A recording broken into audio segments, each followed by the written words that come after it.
Un des objectifs aussi de cette journée, c'est de vous présenter l'éventail des données disponibles en épidémiologie pour s'intéresser au diabète. La cohorte 3N en fait partie, elle est souvent méconnue dans le monde du diabète, elle est plus reconnue par exemple dans le domaine du cancer. Donc un des objectifs aussi de cette présentation, c'est de vous montrer le potentiel de cette grande base de données. Donc je vais vous présenter mon thème de recherche qui porte sur l'alimentation, l'activité physique et le mode de vie en général sur le risque de diabète de type 2. Les principaux facteurs de risque établis, connus à l'heure actuelle, sont les suivants. Vous les connaissez certainement, ce sont les antécédents familiaux de diabète, le surpoids et l'obésité, une alimentation riche, une activité physique, l'âge, la tension artérielle, l'ethnie, le diabète gestationnel et une mauvaise alimentation pendant la grossesse. Et vous allez voir que parmi tous ces facteurs de risque établis, ceux en violet sont ceux qui sont directement liés au mode de vie ou indirectement influencés par le mode de vie. Donc il y a un vrai intérêt à s'intéresser à ces questions, notamment l'alimentation en commune.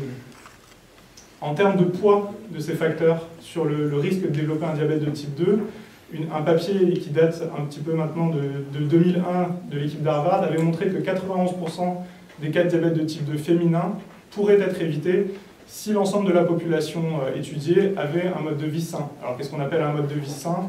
C'est une activité physique régulière, le fait de ne pas fumer, boire très peu d'alcool, une consommation faible d'acides gras trans, beaucoup de fibres, un ratio entre les acides gras polyinsaturés et saturés élevé, et évidemment ne pas être en situation de surpoids ou d'obésité. Et si on essaye d'isoler le rôle de l'activité physique ou l'inactivité physique, une publication récente a montré qu'entre 3 et 13% des cas de diabète de type 2 chez les hommes pourraient être évités si tout le monde avait une activité physique régulière, et ça peut monter jusqu'à près de 30% pour les femmes. Mais comment aller plus loin? Parce que Sandrine l'a présenté tout à l'heure, il y a un vrai besoin de prévention, on ne connaît pas assez les facteurs de risque actuels. Il faut affiner les connaissances, en particulier sur le mode de vie. Un des problèmes également, c'est que ces facteurs de risque sont souvent difficiles à transposer en termes de recommandations de santé publique accessibles à tous. Et l'autre enjeu, c'est de mieux définir les populations à risque, afin d'avoir une prévention plus personnalisée. On sait bien aujourd'hui qu'un seul message donné à l'ensemble de la population n'est pas efficace. Il vaudrait mieux affiner selon les groupes socio-économiques, par exemple. Et un autre enjeu qu'on cherche à faire dans l'équipe, c'est d'intégrer de nouveaux concepts méthodologiques pour mieux appréhender le mode de vie, mieux le caractériser, que ce soit l'alimentation ou l'activité physique. Par exemple, pour l'alimentation, on a une vraie approche intégrée en se focalisant sur certains aliments, les nutriments associés, et également de manière macroscopique sur les profils alimentaires. Alors les données, qu'est-ce que la cohorte 3N? C'est l'étude épidémiologique auprès des femmes de la MGEN. Ça a été labellisé très grande infrastructure de recherche. Et l'objectif principal de cette étude, c'est identifier les facteurs de risque chroniques chez la femme. Et depuis 1990, on suit près de 100 000 femmes avec des auto-questionnaires tous les 2 à 3 ans. Et en plus de ces auto-questionnaires, on a une base de données très riche, à savoir une base de données médico-administratives issue de la MGEN. On a l'intégralité des remboursements et des traitements et des actes de soins des participants, et une biobanque très riche avec 25 000 échantillons sanguins et 47 000 prélèvements salivaires pour faire des études génétiques ou étudier les interactions entre gènes et l'environnement.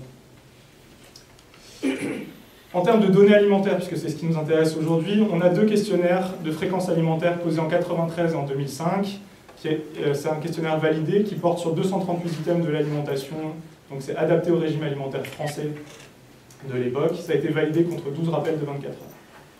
Alors rapidement, comment il fonctionne? Les femmes pouvaient, lors de 8 occasions de repas, décrire sur l'intégralité de la journée leur alimentation, et elles étaient aidées d'un cahier photo pour décrire les quantités standards.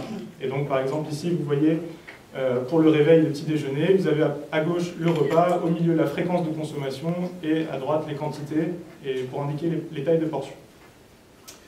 Et donc à partir de ça, on est capable d'estimer l'apport en certains nutriments, les principaux, et l'apport énergétique total, et évidemment la consommation des principaux aliments.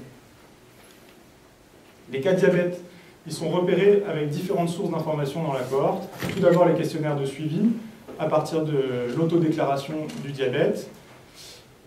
Via les traitements de la MGEN, on est capable d'identifier les personnes qui sont sous traitement antidiabétique ou sous insuline.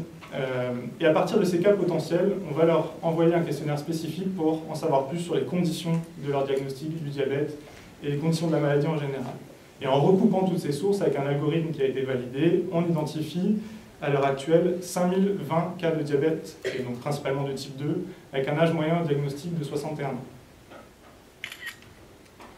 Alors je vais rentrer dans le vif du sujet en vous présentant ce qu'on a fait sur les boissons. Ça a été un intérêt dans ces dernières années, l'influence des grands types de boissons sur le risque de développer un diabète de type 2, en commençant par le café, les boissons sucrées et la consommation de vin. Le café, c'est un article qui a été publié dans la JCN en 2011, a montré la chose suivante, une relation dose dépendante avec une diminution de risque pour les grands consommateurs de café. On avait, je ne sais pas si vous voyez bien, une diminution de 27% du risque pour les personnes qui consommaient plus de 3 tasses par jour, avec vraiment une relation dose-effet. Les mécanismes envisagés, je vais très rapidement les évoquer. Ce qui est intéressant, c'est que ça a été montré également pour le café décaféiné. Donc le rôle de la caféine permet peut-être d'expliquer la relation, mais il n'y a pas que. Il y a peut-être d'autres composants que la caféine qui sont impliqués dans cette diminution de risque. En premier lieu, la grande quantité de polyphénols, notamment les lignanes qui sont présents dans le café.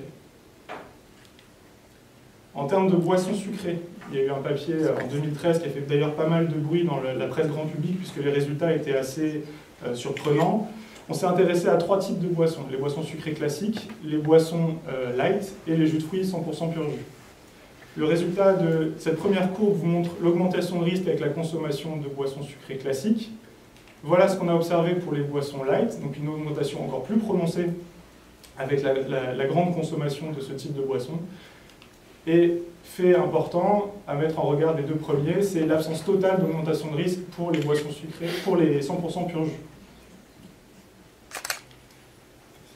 En ce qui concerne la consommation de vin, de manière générale, le vin, on sait qu'il y a une relation en U, c'est-à-dire pour des consommations modérées de l'ordre de 1,5 ou 1 verre par jour, on observe une diminution de risque de diabète de type 2. Après, le risque augmente pour les consommations supérieures, donc ça c'est un fait établi. Nous, ce qu'on a essayé de regarder, c'est l'influence de la trajectoire de la consommation au cours de la vie sur le risque de développer un diabète de type 2 à l'âge adulte. Et donc on a mis en évidence 3 trajectoires. Tout en bas, les femmes qui ne consomment jamais d'alcool au cours de leur vie.